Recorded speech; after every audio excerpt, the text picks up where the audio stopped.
शाम के बजे हुए हैं 7 और मैं खड़ा हूँ कश्मीरी गेट बस स्टैंड के बाहर। मैं किसी बस का वेट नहीं कर रहा हूँ, लेकिन हर एक वीकेंड की तरह अब की बार फिर मैं जा रहा हूँ हिमाचल, और अब की बार मैं जा रहा हूँ अपनी बाइक पे। तो हमेशा की तरह इस ट्रिप की शुरुआत हुई रात को, और हमारा कोई भी ट्रिप हिमाचल की तरफ जब होता है तो सुखदेव पर डिनर किए बिना कंप्लीट नहीं होता है। तो हम पहुंच गए सुखदेव।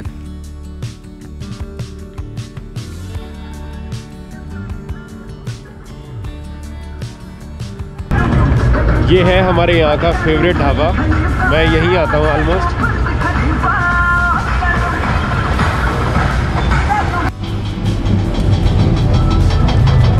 लकीली कैश मिल ही गया, अदरवाइज चांसेस बहुत कम रहते हैं यहाँ पे कैश मिलने के।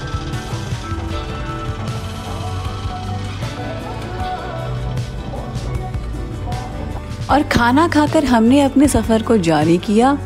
और रात के जर्नीज़ की अपनी ब्यूटी होती है, क्योंकि तो ट्रैफिक नहीं मिलता है और आपको बेहद खूबसूरत सनराइजेस विटनेस करने को मिलते हैं।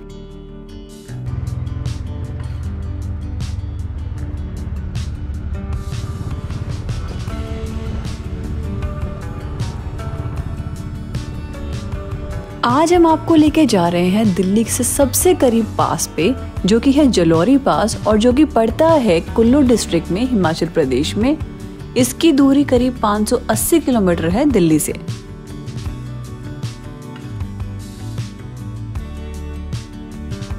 दिल्ली से मूर्थल होते हुए हमने सफर का रुख मोड़ा कालका की ओर, और वहां से हमने एंट्री की हिमाचल में। आगे के रोड मैप में हम मंडी से होते हुए जाएंगे जीभी, शोजा, और फिर पहुंचेंगे जलौरी पास। जीभी आजकल काफ़ी पॉपुलर हो गया है और थोड़ा कमर्शलाइज भी, तो वहाँ पे काफ़ी रश रहता है, इसलिए हम लोगों ने अपने पहले दिन का स्टे शोजा में किया।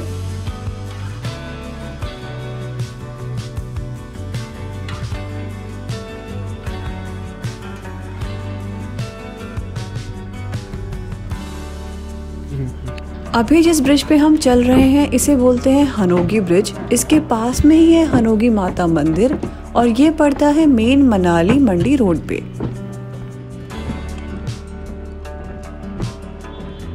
इसी रोड पर आगे जाके पड़ता है पांडो डैम, और उससे आगे करीब 20 किलोमीटर के बाद पड़ती है और टनल, जो आपको ले जाएगी सीधा कुल्लू मनाली, लेकिन हमें उस टनल को क्रॉस नहीं करना है।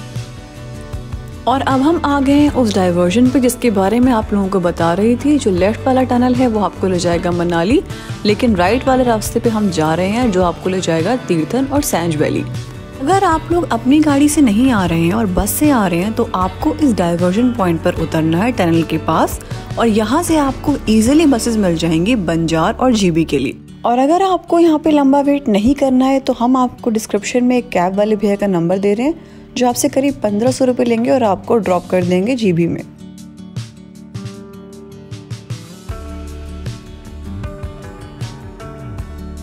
अगर आप हमसे पूछें कि यहाँ जाने का बेस्ट टाइम क्या है, तो वो टोटली डिपेंड करेगा आपको कौन सा मौसम पसंद है उस वक्त पे। अदरवाइज कि दोनों डेस्टिनेशन इतनी खूबसूरत है कि ग्रीनरी में भी ब्यूटीफुल लगेंगी और स्नो में भी। हम अपने बारे में बताएं तो हमने ये जर्नी जनवरी में की थी, क्योंकि अदरवाइज पूरे राउंड ईयर यहाँ पे काफ़ी रश रहता है, और हम एक्सपेक्ट कर रहे थे कि इस टाइम पे रश नहीं होगा और हमें स्नोफॉल भी देखने को मिलेगी।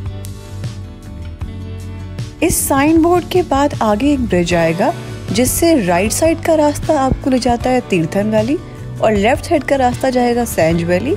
तो हमने एज ऑब्वियस राइट साइड लिया।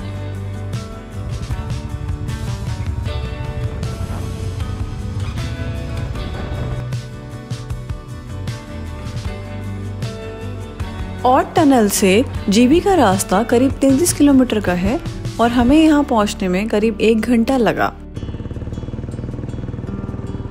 आपको बता दें कि जीबी पड़ता है तीर्थन वैली में और जलौरी पास पड़ता है हिमाचल की करसोग वैली में।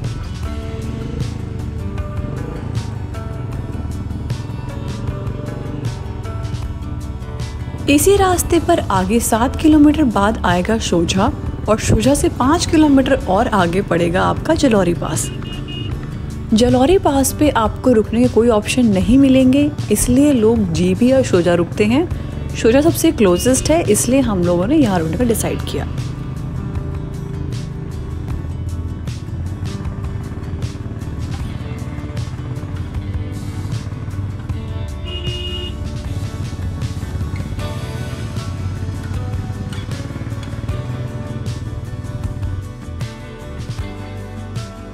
और फाइनली हम पहुंच गए अपने होम स्टे में, जो कि था किरण होम स्टे शोजा। यहाँ पे हमने सामान रखा और थोड़े से वॉक के लिए निकल गए हम लोग जलौरी पास की ओर।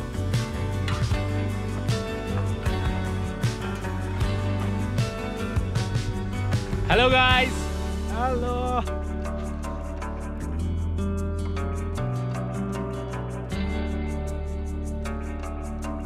जैसे कि हमने आप लोगों को पहले ही बताया कि विंटर्स में रास्ता आगे बंद होता है, इसलिए हम लोग बाइक्स नहीं ले जा पाए आगे। हम लोगों ने डिसाइड किया कि वॉक कर कर आते हैं, और काफ़ी थोड़ा सा स्ट्रोल करने के बाद हम लोग अंधेरा होते होते वापस अपने होम स्टे पर आ गए। और हम लोगों ने डिसाइड किया कि नेक्स्ट डे जल्दी उठकर वॉक कर कर जलौरी पास तक जाएंगे।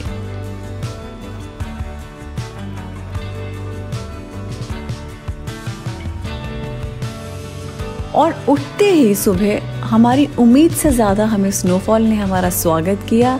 और आप एक्साइटमेंट लेवल देख ही सकते हैं हम लोग कितने एक्साइटेड थे। सामने का नज़ारा वाओ, बहुत खूबसूरत।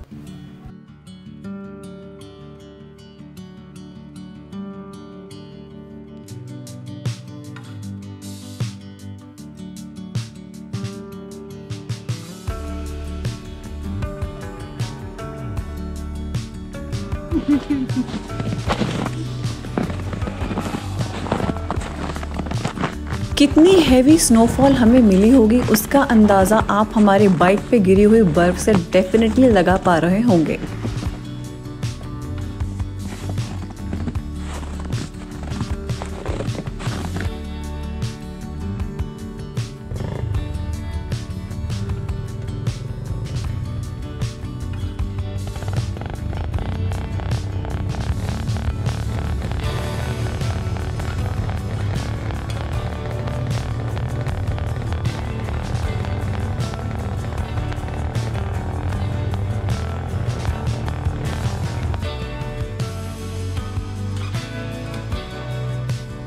देखिए हमारे लिए स्नोफॉल कितनी एक्साइटिंग होती है, कितनी एडवेंचरस होती है, लेकिन जो लोकल्स होते हैं उन लोगों के लिए स्नोफॉल में काफ़ी ज़्यादा चैलेंजेस बढ़ जाते हैं।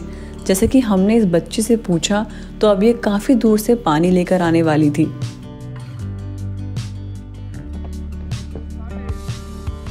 और ऐसे स्नोफॉल के सीजन्स में लोकल जनरली जितने भी वाटर के आउटलेट्स होते हैं, नल होते हैं, उनको चालू छोड़ देते हैं, क्योंकि पानी बंद करने से पूरी की पूरी पाइपलाइन जम जाएगी और पानी का बहुत ज़्यादा शॉर्टेज हो जाएगा। बहते हुए पानी से उनको थोड़ा रिलीफ हो जाता है।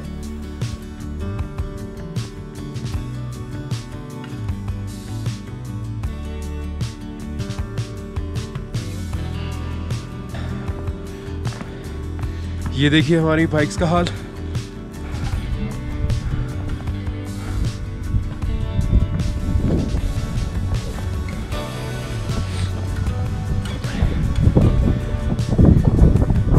साइन बोर्ड ऐसा हो चुका है।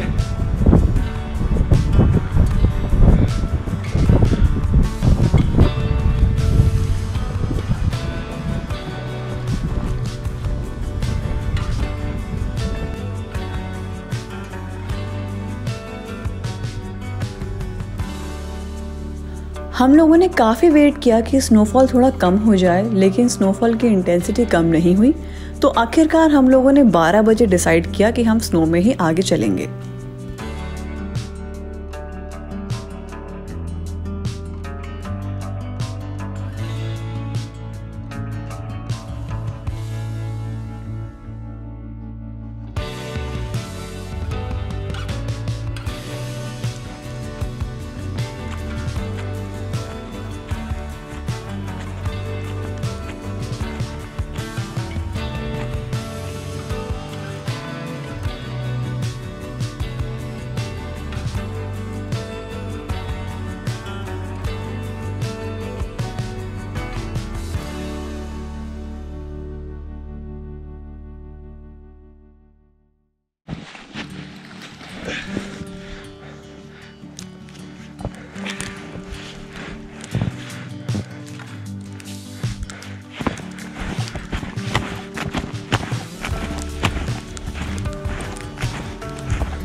अभी जो पीछे रह गया है, अभी कैसा लग रहा है? अभी के शूज में स्नो घुस गई है। But we are one life.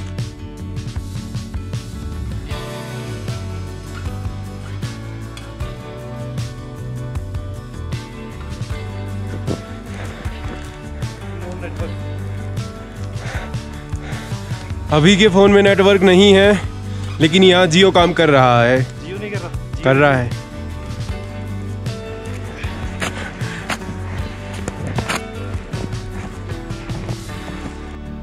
हालांकि शौजा से जलोरी पास तक का रास्ता जो 5 किलोमीटर का है, नॉर्मल टाइम में तो एक नॉर्मल वॉक आपको लगेगा, लेकिन इतने एक्सट्रीम स्नोफॉल में आपको जो दिख रहा है ये उतना इजी नहीं है। बर्फ में वॉक करने में डबल एफर्ट लगता है। और करीब 2 किलोमीटर ट्रैक करने के बाद हमें मिली बर्फ में फंसी हुई एक गाड़ी। और कितना भी कह लीजिए, देखिए नेचर के आगे किसी की नहीं चलती, सबको झुकना पड़ता है।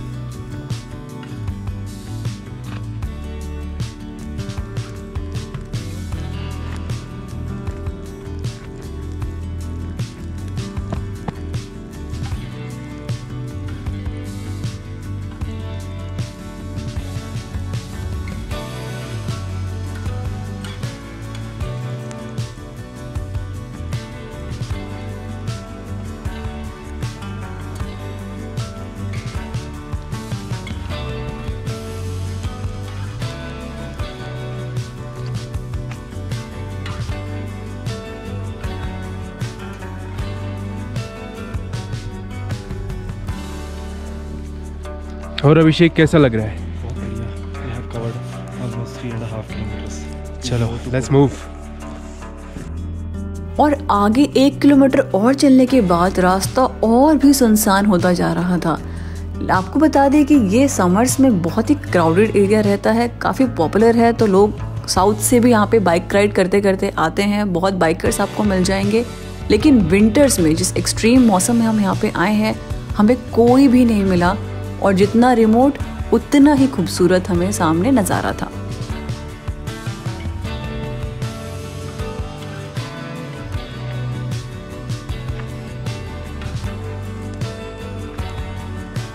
स्किड कर गई है, स्किड कर गई।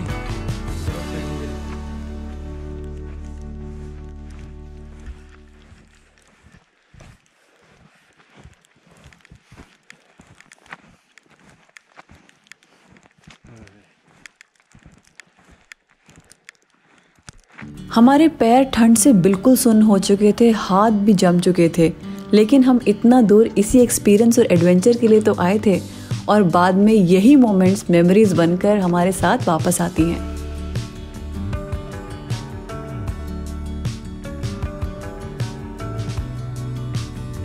और करीब 4 घंटे के थकावट भरे सफ़र के बाद हम लोग फाइनली जलोरी पास पहुंच गए। यकीन मानिए बीच में कुछ ऐसे मोमेंट्स आए थे जब हम लोग ऑलमोस्ट गिव अप कर चुके थे, क्योंकि हम लोग 1 किलोमीटर पहले वाला साइन बोर्ड बर्फ़ की वजह से मिस कर गए थे, और हमें लगा कि शायद आज हम पहुंच ही नहीं पाएंगे।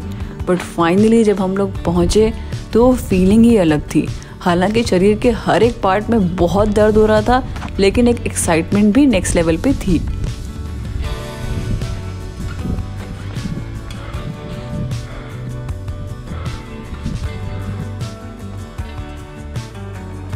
इसी रोड पर आगे जाके पड़ता है रामपुर बुशर शहर, और आपको बता दें कि जलोरी पास कनेक्ट करता है कुल्लू वैली को शिमला वैली से।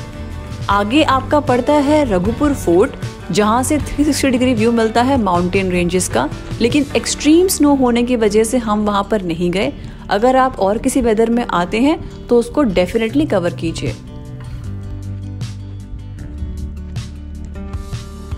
और मंदिर के साइड वाला रास्ता आपको लेकर जाएगा एक बहुत ही अच्छे ट्रैक पे, जो जाता है एक लेक की ओर, जिसका नाम है सर लोसर लेक। और अगर आप विंटर्स के अलावा किसी और वेदर में यहाँ पे आते हैं तो आप उसको डेफिनेटली कवर कीजिए। बहुत ही एक्साइटिंग ट्रैक है। ऊपर जाके आपको एक लेक मिलेगा, एक मंदिर मिलेंगे और बहुत सुंदर व्यूज मिलेंगे। थकते थकाते हम लोग फाइनली लेट नाइट तक अपने होम स्टे पहुँच गए थे, लेकिन अगली मॉर्निंग हमारे लिए एक अलग ही चैलेंज हमारा इंतज़ार कर रहा था।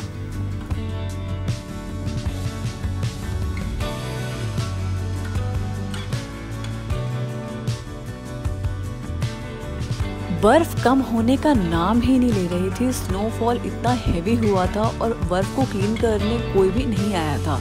तो अब हम ये सोच रहे थे कि अपनी बाइक को नीचे कैसे लेकर जाएंगे, क्योंकि इतनी ज़्यादा स्नो में बाइक स्किड होने वाली थी। तो फिर हमने भगवान का नाम लिया और बाइक को धीरे धीरे धक्का लगाना स्टार्ट किया।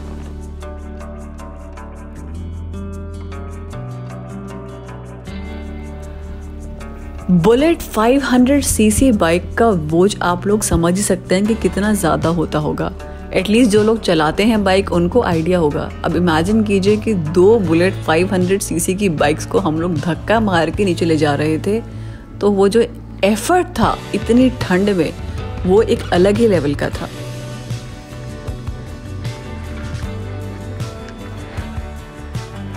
आप यकीन नहीं मानेंगे, लेकिन पूरे 10 घंटे का सफ़र जिसमें हमने सिर्फ 2.5 किलोमीटर कवर किए, वो करके हम लोग स्नो क्लियरिंग जोन में आए, जहाँ से इस बाइक को हम फाइनली चला कर लेके गए। हर एक ट्रिप हमारी ऐसी एडवेंचर्स के साथ होती है। आशा करते हैं आपको ये वीडियो अच्छा लगा होगा। अगले वीडियो में लेकर चलेंगे एक और एडवेंचर पे। तब तक के लिए keep watching and stay connected.